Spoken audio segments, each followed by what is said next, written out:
जय हिंद मित्रों, मैं डीजे यो थर्मामीटर आ गया फिर से ऑनलाइन कक्षा में आप सभी का स्वागत करने। और हमारी टीम से तो आप लोग मिल ही चुके हुए हैं।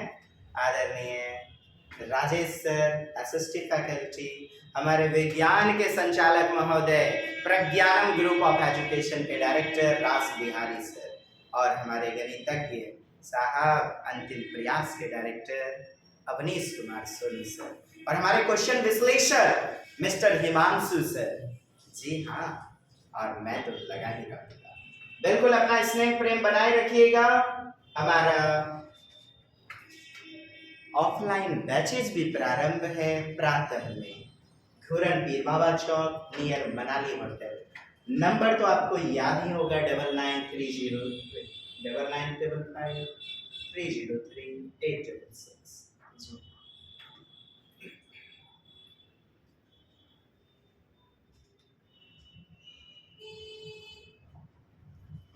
प्रश्न 14 दिसंबर रिसेंटली जो एग्जाम हुआ था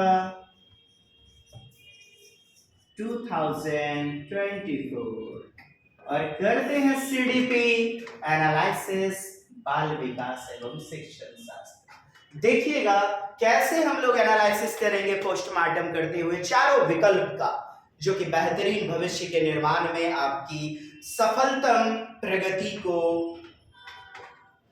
उन्नत करेगी। प्रश्न 1 अभिकथन, रीजन असर्शन। ठीक है, तो असर्शन कहता है टीचर शुड एनकरेज बॉयज, लड़कों को खेल में भाग लेने के लिए लड़कियों को आर्ट्स में कार्य देना चाहिए। यानी इसने कर दिया भेदभाव कि ड्राइंग बनाने के लिए, प्रोजेक्ट या रंगोली बनाने के लिए लड़कियों को प्राथमिकता दिया जा रहा है, प्रोत्साहन दिया जा रहा है, और स्पोर्ट्स में लड़कों को। तो यह तो हो गया लिंग पूर्वाग्रह, गलत हो जाएगा। रीजन, बच्चे मुख्य रूप से अंतर्निहित जैविक क्षमता, अर्थात जैविक क्षमता, जैविक भिन्नता, आनुवांशिकता, जेनेटिक्स, हेरिडिटी, आनुवांशिकता, हेरिडिटी। तो वातावरण भी तो होता है, वातावरण, एनवायरनमेंट, डेवलपमेंट इक्वल टू हम सभी जानते हैं हेरिडिटी इनटू एनवायरनमेंट, दोनों का गुणात्मक संबंध। तो केवल आनुवांशिकता यानी कि आपका बायोलॉजिकल डिफरेंस, जैविक समझ रहे हैं ना, जैविक बायोलॉजिकल डिफरेंस ही आधार है जेंडर भूमिका ग्रहण करने का। बात है गलत। क्या हो जाएगा उत्तर? जी हाँ, both are wrong. Next question कहता है डिस्ग्राफिया और लेखन वैफल्य, लेखन विकार को कहते हैं। ग्राफ लिख करके, तो लिखित कार्य में चुनौती। जी अच्छा, लगे हाथ समझेंगे। डिस्ग्राफिया लेखन वैफल्य, और फिर डिस्प्रैक्सिया जो होता है हमारा, वो पठन वैफल्य होता है। लिखे गए को यानी मुद्रित को पढ़ने में, समझने में दिक्कत। डिस्कैलकुलिया गणितीय गणना में समस्या, संख्यात्मक समस्या। अफेजिया डिस्फेजिया संप्रेषण करने में अक्षमता। पुनः देखें next question. In order to cater needs of students, यानी कि बच्चे कौन जिनमें ADHD है, इसको मैं जरा बड़ा कर दूं, ये आप अंग्रेजी में देख लोगे। ठीक है, attention deficit hyper active disorder, ADHD, ध्यान न्यूनता, ध्यान न्यूनता, अति सक्रियशीलता विकार।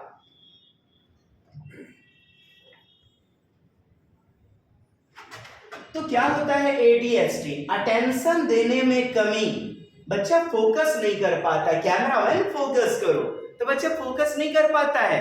अपनी प्रिय वस्तु या खिलौने पर भी ज्यादा देर दिमाग नहीं स्थापित कर पाता है, और अति क्रियाशील हो जाता है, यानी दूसरे कार्य में फिर लग जाता है, दूसरे कार्य की ओर बढ़ जाता है। तो ध्यान न्यूनता अति सक्रियशीलता विकार एडीएचडी से जूझ रहे छात्रों की जरूरत को, आवश्यकता को ध्यान रखते समय से बचना चाहिए। क्या नहीं करना चाहिए? तो क्या नहीं करना चाहिए? कहता है पाठ्यक्रम सामग्री और निर्देश में लचीलापन, फ्लेक्सिबिलिटी लाना चाहिए बच्चों के अनुसार। बिल्कुल बात है सही। कार्य को छोटे छोटे आसान खंड में तोड़ दीजिए, टुकड़ों में। बहुसंवेदी सामग्री का उपयोग, क्या मल्टी सेंसिटिव, विकर्षण और शोर करना, ये नहीं होगा। एक तो बच्चा खुद ही डिस्ट्रैक्ट हो रहा है, विकर्षित हो रहा है, और कहा जा रहा है कि शोर किया जाए, विकर्षण किया जाए, तो रिपल्सन, बच्चा और दूर भागेगा। तो क्या नहीं करेंगे? टी नंबर देखिएगा अंग्रेजी में कि creating distraction and making noises. जबकि प्रश्न है कि एडीएचडी बालक में है, तो आप किसको अवॉइड करेंगे, दूर करेंगे, टालेंगे? D is the right answer. Next जी, 7 वर्षीय लड़के ने खेलने के लिए गुड़िया उठाई। क्या? गुड़िया। तो कुछ साथी ने खिलौने के लिए उसका अच्छा मजाक उड़ा दिया। इस प्रश्न को कृपया पूरा पढ़ेंगे, कमेंट्स में उत्तर दें जी, पूरा पढ़ने की कोशिश करेंगे। पढ़ लिया आपने? क्या है प्रश्न? खेलते समय ऋषभ जो कि 7 वर्ष का है, उसने गुड़िया उठा लिया, तो सभी उसका मजाक उड़ाने लगे। तो लैंगिक भेदभाव के संदर्भ में लचीलापन विकसित करना चाहता है। तो इस में निम्नलिखित में कौन सा प्रतिक्रिया आप एक अध्यापक अध्यापिका के तौर पर देंगे? क्या करेंगे कि कोई बेटा भी नहीं, कोई बात नहीं है, स्वतंत्रता है, कोई भी किसी चीज से खेल सकता है, लड़के लड़की में भेदभाव नहीं करना है, जेंडर बायस, जेंडर स्टीरियोटाइप नहीं करना है, ऐसा ऑप्शन का चुनाव कीजिए। ऋषभ ने कहा कि वह किसी और खिलौने के साथ खेले, कदापि नहीं। क्यों? वो उस खिलौने से क्यों नहीं खेल सकता? ऐसे कई सारे प्रश्न आपने देखे होंगे। लड़कियों को टॉय डॉल से खेलना चाहिए, लड़कों से कार से लड़कों को खेलना चाहिए। कई सारे और प्रश्न मिले होंगे। लड़कियां दिल से सोचती हैं, लड़के दिमाग से सोचते हैं। लड़कियों को होम साइंस पढ़ना चाहिए, गृह विज्ञान, लड़कों को विज्ञान पढ़ना चाहिए। ऐसे कई सारे एग्जाम्पल भरे हुए हैं। लड़कियों को घर का काम करना चाहिए, चूल्हा चौका बर्तन, लड़कों को बाहर जाकर के काम करना चाहिए, कमाने वाला। तो ये सारी जेंडर स्टीरियोटाइप को, रूढ़िवादिता को, लिंग रूढ़िवादिता को बढ़ावा देते हैं। ऋषभ से बात करनी चाहिए, गुड़िया लड़कियों के लिए उपयुक्त है, यह भी तो भेदभाव हो गया।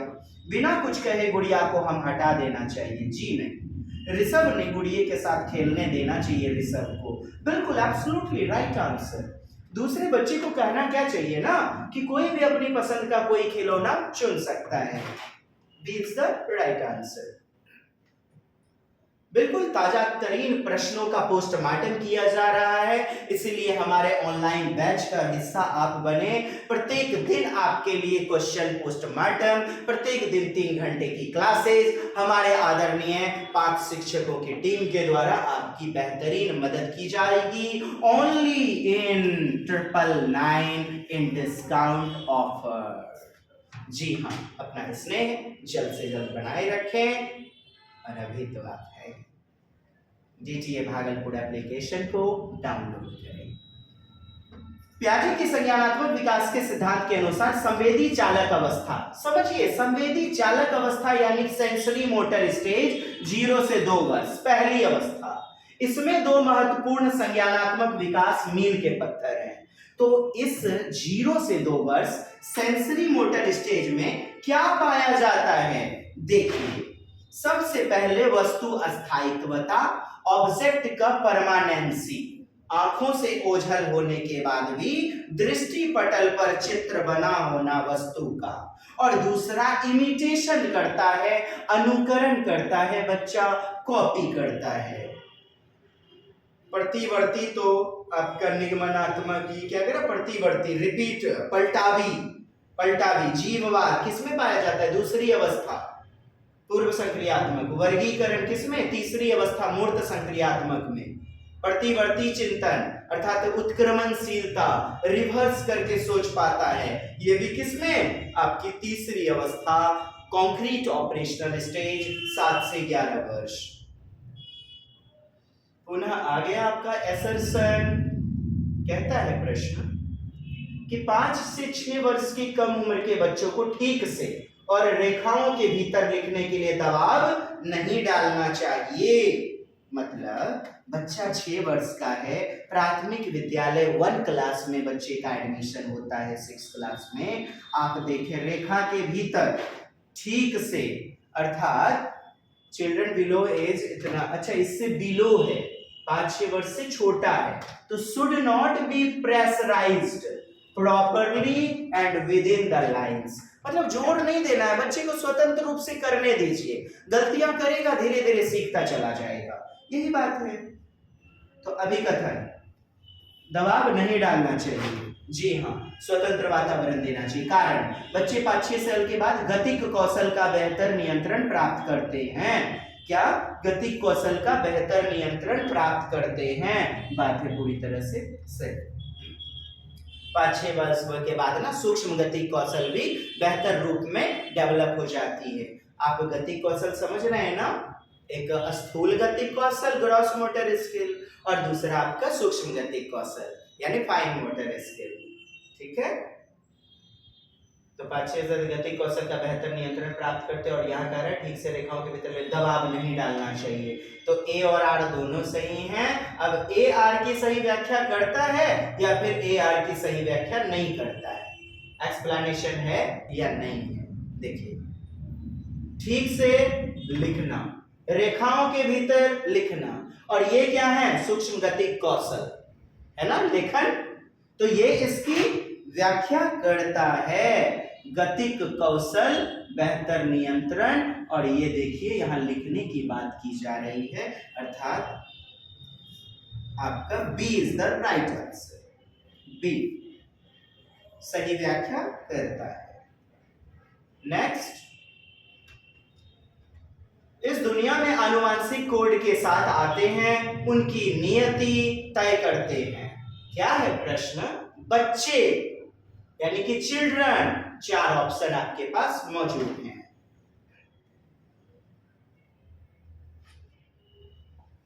इस दुनिया में आनुवांशिक कोड यानी जेनेटिक्स के साथ सामाजिक सांस्कृतिक संदर्भ से बहुत प्रभावित होते हैं, जिसमें वे बड़े होते हैं। सामाजिक सांस्कृतिक परिवेश से, यहाँ पर क्या कहा जा रहा है? हेरिडिटी, आनुवांशिकता। यहाँ क्या कहा जा रहा है? एनवायरनमेंट। इस संसार में खाली स्लेट होते हैं, ये व्यवहारवादी मनोवैज्ञानिक बताते हैं। कहता है अनियंत्रित पैदा होते हैं, बेढंगा होते हैं, अनकंट्रोल्ड होते हैं, सोशलाइज्ड नहीं होते, अनरूरल यानी रूड होते हैं, रूड, ठीक है, सभ्य नहीं होते, अनियंत्रित। ये भी गलत हो गया।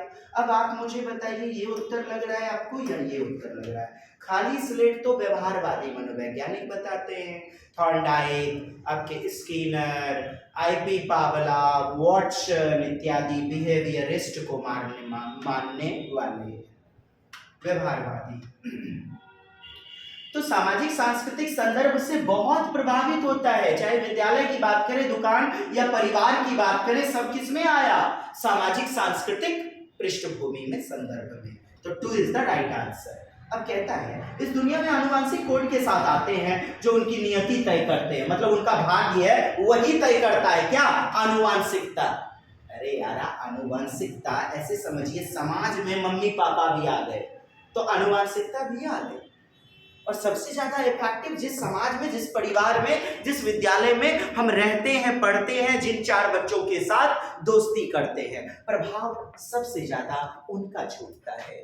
2 is the best answer. Next question 8 कहता है प्रश्न assertion and reason. Yes dear, देखिएगा,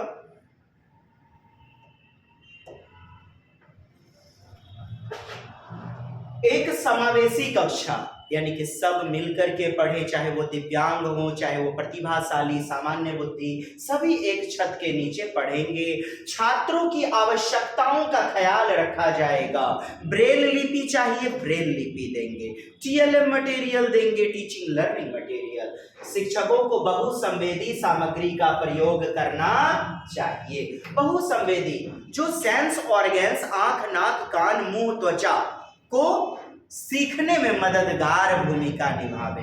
बहुसंवेदी नहीं, समावेशी कक्षा को पाठ्यचर्या सामग्री के मानकीकरण, बिल्कुल गलत। मानकीकरण स्टैंडर्डाइज्ड, मानकीकरण अर्थात एक मानक, फिक्स क्राइटेरिया, मानक फिक्स क्राइटेरिया। तो आज के बाद जब भी मानकीकरण या मानक आ जाए, समझ जाना आप एक फिक्स मानकीकरण, स्टैंडर्डाइजेशन को अपनाना, जो कि कभी उत्तर नहीं होगा डियर। तो केवल ए सही है, किस विकल्प में है? ए सही लेकिन आर गलत। 4 is the right answer. Next,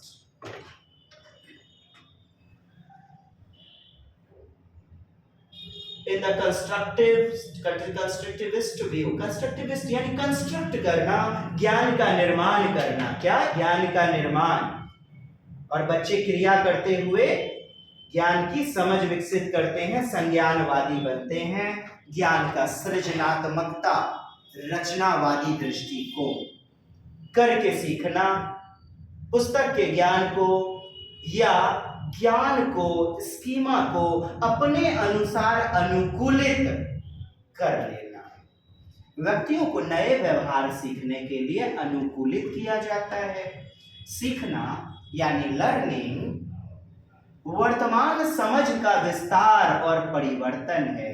learning क्या है? जो भी आप समझ रहे हैं उसको एक्सटेंड करना, व्यापक रूप में आप समझते हैं, ट्रांसफॉर्म करते हैं। सीखना बस हमारे दिमाग की कोरी स्लेट है, गलत है ना। व्यक्ति पर्यावरणीय घटनाओं से निष्क्रिय, ये भी गलत है ना। पैसिव दिया जा रहा है, सक्रिय होना चाहिए, एक्टिव होना चाहिए। तो डियर दोनों गलत। 2 और 1 में आप देखो।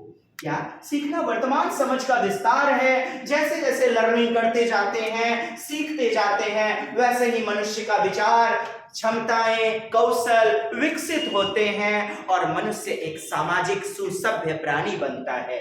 2 इज द बेस्ट आंसर। क्या कह रहा है? व्यक्ति को नए व्यवहार सीखने के लिए, क्यों? पुराने व्यवहार में संशोधन करना नहीं होता है, कौशल सीखना नहीं होता है, केवल न्यू बिहेवियर सीखने में। इसीलिए तो 2 मोस्ट एप्रोप्रिएट उत्तर होगा।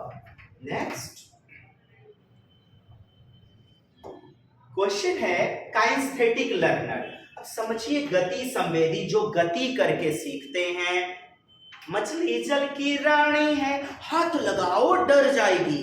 ठीक है, गति करके सीखना, काइनेस्थेटिक लर्नर। 3 प्रकार के बच्चे पाए जाते हैं। ऑडिटरी लर्नर, श्रव्य, सुन करके पढ़ना पसंद करेंगे। एक है विजुअलाइज करके, दृश्य देखकर पढ़ना पसंद करेंगे। दूसरा होता है काइनेस्थेटिक लर्नर, गति संवेदी, गति करके सीखना पसंद करते हैं। तो ये क्या हो गया? VAK। ये 3 प्रकार के विद्यार्थी समाज में पाए जाएंगे। तो touching, doing and moving, moving भी आपका ठीक, लिसनिंग, सीइंग देखकर। गति संवेदी विद्यार्थी डैश के माध्यम से सीखना पसंद करते हैं। टच करके कहता है, छू करके कहता है। डूइंग करके सीखना, लर्निंग बाय डूइंग, करना, चलना फिरना। यही तो हमारा उत्तर हो जाए, सबसे बेस्ट नहीं डियर?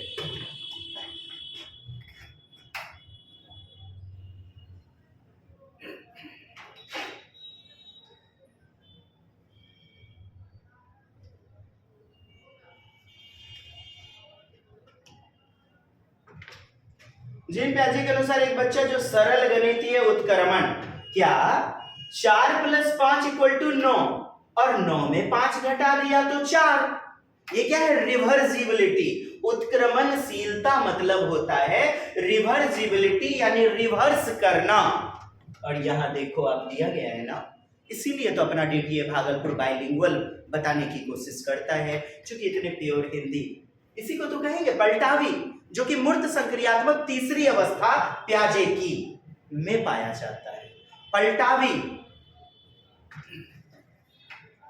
पीछे का तर्क को समझने में असमर्थ है। अच्छा जी, उत्क्रमणशीलता नहीं कर पाता, असमर्थ है, यानी रिवर्स करने में तो ये दूसरी अवस्था है अपरिवर्तनीयता, अर्थात ये वाला एक नंबर इरेवर्सिबिलिटी। रिवर्स नहीं कर पाता तो इर लग गया, नहीं, ये पूर्व संक्रियात्मक प्री ऑपरेशनल 2 से 7 वर्ष में पाया जाता है। Who is अनेबल है रिवर्स करने में, इसको क्या बोलेंगे? इरेवर्सिबिलिटी। चैप्टर देखेंगे ना हम लोग थ्योरी, तो वहां पर जीन पियाजे साहब को पढ़ेंगे बेहतरीन ढंग से। क्वेश्चन है, समावेशन को बढ़ावा देने के लिए आवश्यक है। समावेशन यानी कि सबकी आवश्यकताओं का ख्याल रखना, चाहे वो सामान्य स्तर का बच्चा हो, प्रतिभाशाली हो या दिव्यांग हो, हैंडीकैप्ड हो, डिसेबल्ड छात्र हो। लचीला होना चाहिए पाठ्यक्रम, बच्चे के अनुसार फ्लेक्सिबल, सरल, जटिल इत्यादि सब कुछ, एवरीथिंग बच्चे के अनुसार। कहता है नामीकरण, गोबर गणेश कहीं का, लेबल दे देना गलत होगा डियर, नामीकरण लेबलिंग। और सेग्रेगेशन यानी पृथक करना, कि प्रतिभाशाली बच्चे एक जगह बैठ जाओ, टैलेंटेड बच्चे एकदम निम्न बुद्धि वाला एक जगह पृथक पृथक होके अलग अलग बैठ जाओ, ये नहीं करना है आपको। सहयोगात्मक अधिगम को बिल्कुल कैसा, कोऑपरेटिव लर्निंग को बढ़ावा देना चाहिए। इमारत कैसा होना चाहिए, बच्चा का व्हील चेयर भी घुस सके दिव्यांग के लिए, एलिवेटेड रैंप होनी चाहिए, सीढ़ियां, चौड़े मुंह वाले गेट होने चाहिए, ब्रेल लिपियां होनी चाहिए। बिल्डिंग इमारतों की भी बात करता है, गम्य यानी सुगम्य, आधिक्य, पहुंच होनी चाहिए। एक 3 को काट देना आप, बाकी 1, 2 and 4, 1, 2 and 4, 3 is the right answer. Next,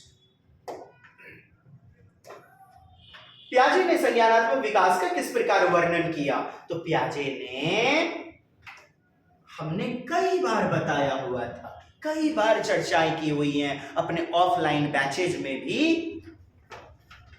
4 अतिव्यापी संस्कृति विशिष्ट चरण में, 4 गुणात्मक रूप से भिन्न चरण में, कहता एक सतत निरंतर, जी नहीं, कभी भी नहीं होगा कंटिन्यूअस, कंटिन्यूम, क्यों? डिसकंटिन्यूअस है, असतत है जी। पियाजे का चरणीय सिद्धांत वो असतत 0 से 2 वर्ष, 2 से 7, 7 से 11, और सब में अलग अलग कैरेक्टरिस्टिक्स, विशेषताएं पाई जाती है, सब में अलग अलग। इनके चरणों को असतत बताया जाता है, असतत और निरंतर, ये तो कदापि नहीं। अब बचा आपका 3 तो बिल्कुल भी नहीं। अब ये 4 है, ये 4 है। कहता है फॉर ओवरलैपिंग, माने एक दूसरे के ऊपर ओवर, कैसा ओवरलैप? कल्चरल स्पेसिफिक स्टेज, गलत हो जाएगा। क्या होगा? क्वालिटी अलग अलग, different, for qualitatively different stage, अर्थात 4 गुणात्मक रूप से भिन्न चरण दिए गए हैं, किसके द्वारा? जीन विलियम फ्रिट्ज पियाजे के द्वारा। अगला प्रश्न है आपका, एसरसन एंड शिक्षकों द्वारा प्रदान किया गया आलंबन। आलंबन किसे कहते हैं? स्कैफोल्डिंग को, पार निर्माण, ढांचा निर्माण, संकेत एवं इशारे, थोड़ी बहुत मदद, नहीं तो सीखने की प्रक्रिया में ये मददगार होती है, बाधा नहीं होती। लेबाइगोस के प्रस्तावित के बच्चे स्वतंत्र रूप से पर्यावरण पर कार्य करके उनमें हेर फेर करके सीखते हैं। कहता है पर्यावरण पर कार्य करके उनमें हेर फेर करके सीखते हैं। मैं बताऊं, बात करूं, यहां पर आपका ना ये दोनों गलत हो जाएगा। लेव वाइगोत्स्की की बात करें, समाज से, संस्कृति से बच्चा सीखता है अंतर क्रिया करके, और यहां कहा जा रहा है बच्चे स्वतंत्र रूप से पर्यावरण पर कार्य करके। क्या? पर्यावरण पर, यानी इंग्लिश आप पहले देख लो डियर। कहता है लेव Vygotsky propose that children learn independently. क्या? बच्चे इंडिपेंडेंटली, स्वतंत्र रूप से, bye acting upon and manipulating the environment, choose the current, environment पर क्रिया करके सीखते हैं। यदि आप इसको सही कहते हो ना, मुझे एक उत्तर देना आप। ऐसा ऑप्शन आपका कहां पूछा गया 14 दिसंबर में कि ए गलत और आर सही? क्या दिया है? नहीं, ए सही है लेकिन आर गलत है। ए आपका पूरी तरह से गलत है, आप देख पा रहे हो। ऐसा कोई ऑप्शन मिला क्या? ए और आर दोनों सही हैं, ए और आर दोनों सही हैं। दोनों सही होगा तब तो आप बी और सी का चुनाव करोगे जी। आपका दोनों विकल्प गलत है, चूंकि प्याजे महोदय कहते हैं कि बच्चे पर्यावरण पर, भौतिक संसार पर क्रिया करके परिपक्वता प्राप्त करते हैं, मैच्योरिटी प्राप्त करते हैं, और इस कारण से ज्ञान की, संज्ञान की सृजनात्मकता आती है। यहां देख रहे हैं आप, स्वतंत्र रूप से बच्चे पर्यावरण पर कार्य करके, जबकि वाइगोत्स्की का सिद्धांत है सामाजिक सांस्कृतिक अंतःक्रिया। तो हमारा उत्तर क्या हो जाएगा? दोनों गलत। जी, बहुत लोगों को डाइजेस्ट नहीं हुआ होगा, मैं समझ रहा हूँ, but doesn't matter dear. Theory जब हम लोग पढ़ेंगे ना तो बेहतरीन नोट्स आप प्राप्त करेंगे। अच्छा, नोट्स वगैरह आप ऑर्डर भी करवा सकते हैं, पार्सल के द्वारा आपके एड्रेस पर भेज दिया जाएगा। काफी बेहतरीन कुशलता के साथ शोध किया हुआ नोट्स आपको प्राप्त होगा।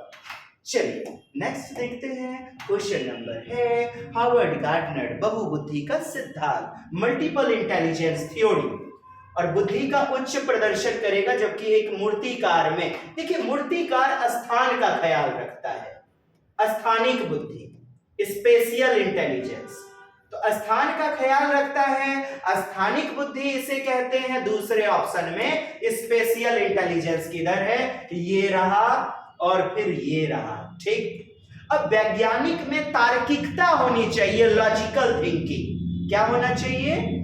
Logical think. ये देखिए लॉजिकल, अच्छा, बॉडी का एस्थेटिक, गतिक बुद्धि, ट्रांसडक्टिव, चलो हिंदी में देख लेते हैं। तो ट्रांसडक्टिव, स्थानिक, तार्किक, गणितीय बुद्धि और गति संवेदी। अरे वाह, क्या फंसाया है डियर, बट डजंट मैटर। क्या कहता है?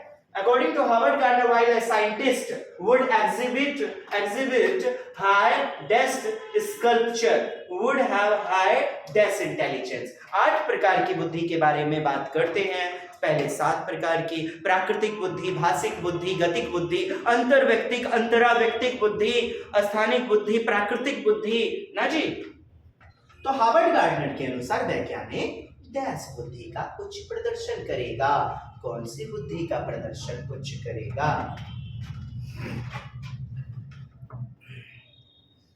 स्पेशियल, स्थान का ख्याल रखेगा, एक मूर्ति का, अच्छा ठीक, बॉडली का एस्थेटिक। चलिए अब क्या है ना, यहाँ पर ये प्रश्न, यहाँ ऑप्शन बेहतरीन वाले आपके नहीं है। बॉडी का एस्थेटिक क्या है? गतिक बुद्धि। क्या? गतिक, जैसे कोई एथलीट दौड़ता है, जैसे कोई कलाबाज, जैसे कोई नृतक, डांसर, शरीर पर नियंत्रण रखता है, और शरीर पर नियंत्रण रखेगा तभी वह बेहतरीन नृत्य कर पाएगा, एक अभिनेता बेहतरीन डांस कर पाएगा। इसी को तो बॉडी का एस्थेटिक इंटेलिजेंस कहते हैं। शारीरिक गतिक बुद्धि, शारीरिक गति संवेदी बुद्धि। वो मौत का कुआं में जो गाड़ी चलाते हैं, शरीर पर कितना नियंत्रण रखते होंगे, कैसे बुद्धि के मालिक, कैसे बुद्धि की योग्यता? काइनेस्थेटिक इंटेलिजेंस, बॉडीली, शारीरिक गतिक बुद्धि, गति संवेदी बुद्धि, और मूर्तिकार में भी पाया जाता है गति संवेदी बुद्धि। कैसे? जैसे आप देखना, अभी सरस्वती पूजा नाक बनाते समय हाथ नहीं कांपना चाहिए, एकदम मुंह बनाते हुए एकदम छोटी छोटी जटाएं देते हुए हाथ नहीं कांपना चाहिए, ऐसे एकदम नाक डिजाइन मुख का। चित्रकार भी तो यही करता है, अपने शरीर का नियंत्रण। एक सर्जरी करने वाला शल्य चिकित्सक, काटना था, ऑपरेशन किसी चीज का करना था, कट गया कुछ, थरथरी आ जाए, क्या है बॉडी का एस्थेटिक इंटेलिजेंस। बहुत बेहतरीन प्रश्न आपका दिया गया, बॉडी का एस्थेटिक इंटेलिजेंस। और यकीन मानिए मैं भी पहली बार आज पोस्टमार्टम कर रहा हूं, इन क्वेश्चनों का पहली बार मेरी नजर के सामने है। और स्थानिक बुद्धि आए इधर किधर है ये ऑप्शन, अच्छा ये ऑप्शन बदला हुआ है, ठीक है। ये 2 वाला जो है ना, हमारे डिजाइनर आदरणीय गौतम साहब ने एने ओने कर दिया है, ठीक। तार्किक गणितीय बुद्धि इधर 2 नंबर में और इधर 2 नंबर आप देख लेना, ठीक है डियर। तार्किक गणितीय बुद्धि, तर्क वितर्क, वैज्ञानिक का तर्क के बिना, लॉजिकल थिंकिंग के बिना काम ही नहीं चलेगा, यानी वैज्ञानिक में काय की बुद्धि, लॉजिकल मैथमेटिकल इंटेलिजेंस। और मूर्तिकार में कैसी बुद्धि, बॉडली एस्थेटिक इंटेलिजेंस। कैसी लगी कक्षा? अब मिलिए हमारे आदरणीय रास एजुकेशन प्रज्ञानम ग्रुप ऑफ एजुकेशन के डायरेक्टर मिस्टर रास बिहारी सर। मुझे दीजिए इजाजत, लव यू ऑल, जय हिंद, वंदे मातरम।